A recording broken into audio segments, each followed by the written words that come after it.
They enjoy saying it every year in their economic surveys. Burkina Faso is the poorest country, Mali is the poorest country, Niger is the poorest country. We are ranked among the last. Very well, if we are as poor as they say, but when the time came to take responsibility, we asked these masters to leave. Why don't they want to leave? We take the case of Niger.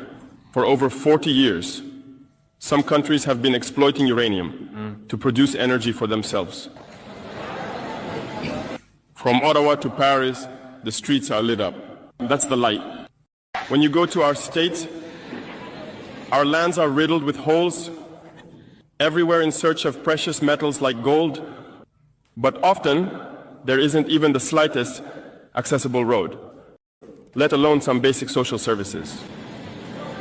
That's why we decided to revolt and take the destiny of our countries into our own hands. There are many other examples.